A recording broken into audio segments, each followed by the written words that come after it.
I don't argue with him. How can I? Joel's a talented musician who belongs in a place like Melton, but that doesn't change the fact that he'd still be at home starting 8th grade at Hiawassee if it weren't for what happened. How are the other kids? Okay, he replies without much enthusiasm. All losers, just like me, probably not going to get picked on, if that's what you mean. There are no pickers here, only pickies. That bugs me. You're not losers. You're there because you're winners. You have talent. There's a reason why I can't live in my own town, and it has nothing to do with playing the piano. It's Alpha Rat, and you know it. If he fell off a skyscraper instead of his own roof, I'd be on my way home right now. I have to let that pass because it's the bitter truth. Chase Ambrose and his 2 disgusting friends hounded my poor brother out of town.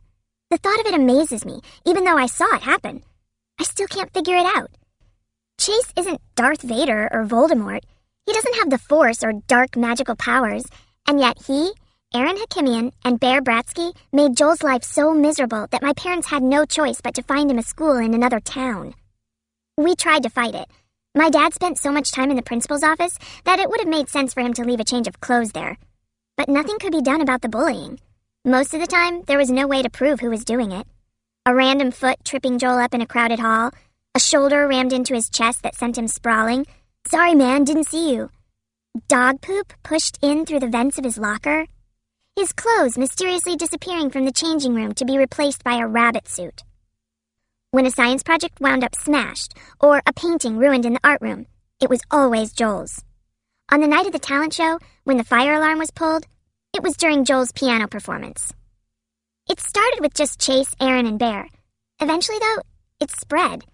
The other kids, well, they couldn't help but notice that every time someone was making a fuss or protesting, stuffed into a locker or mummified with toilet paper, it was my brother. Before you knew it, Joel was the school victim and the school joke. His life was practically unbearable. Who do you blame? The principal? Dr. Fitzwallace did what he could, but most of the time there wasn't any evidence. Sure, he could make the occasional try. There was this time Chase chucked a lacrosse stick at Joel's bike, and the butt end got jammed in the spokes.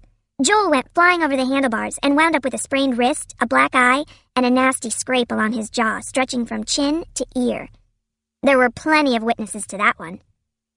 Dr. Fitzwallace was all set to throw the book at Chase. A long suspension, the works. The school board overruled him. They agreed it was wrong to throw the stick, but insisted that Chase couldn't have predicted it would result in serious injury. Ha! The real reason was that Chase was the town's sports hero, and the son of the last town sports hero. Chase's dad had a lot of admirers on that board, and my family didn't. The only time anyone was able to pin something on those 3 idiots, it had less to do with my poor brother than the fact that it cost the district money. At the big open house in May, Joel was invited to play piano.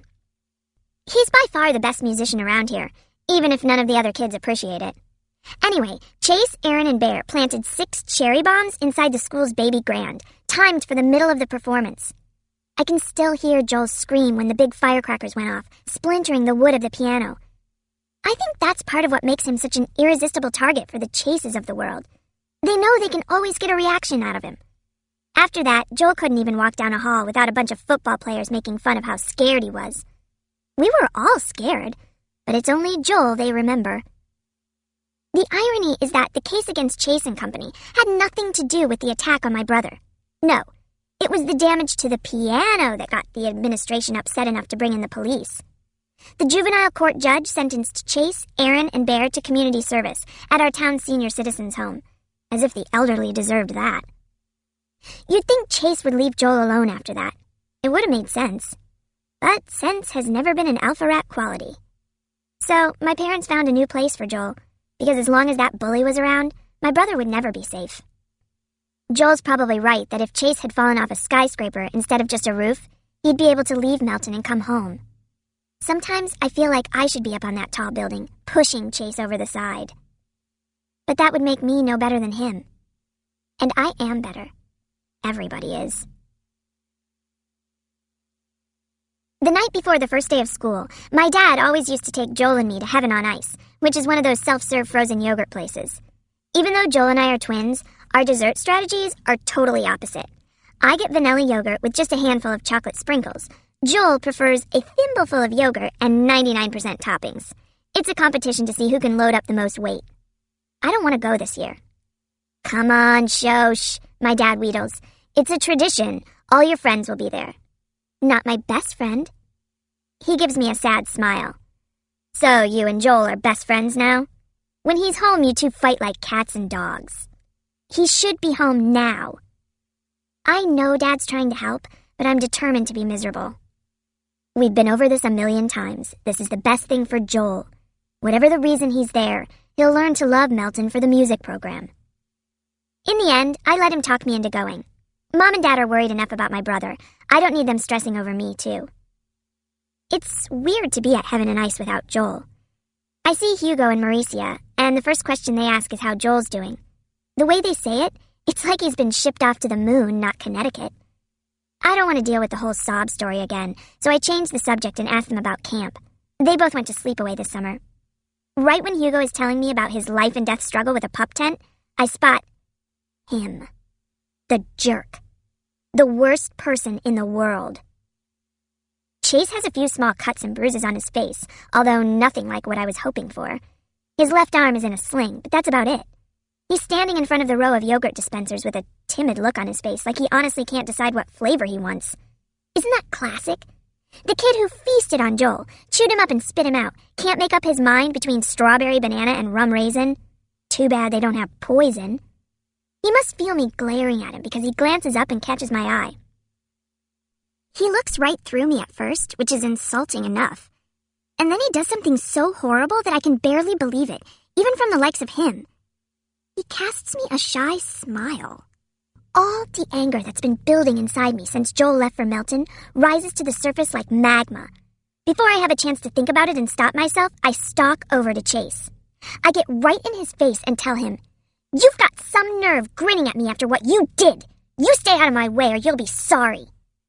I take my beautiful vanilla yogurt with chocolate sprinkles, dump it over his head, and sweep out of the store. My father's in conversation with one of the other dads and almost misses me storming past. "Done so soon?" he asks. Then he looks back inside and sees our family's arch-enemy dripping frozen yogurt and sprinkles all down his face, dabbing at himself with a soaked napkin in his one free hand. "Car's around the corner," Dad mumbles, hurrying me away from Heaven on Ice. He's embarrassed, sure, but maybe also a little bit proud. And how do I feel? I thought there was nothing Chase could do to make me madder at him than I already am. Now I stand corrected. Every time I think about it, my blood boils a little bit hotter. After all the bad history that went down between him and Joel, I swear he looked at me like he'd never seen me before in his life. Like he hadn't played a starring role in destroying my family.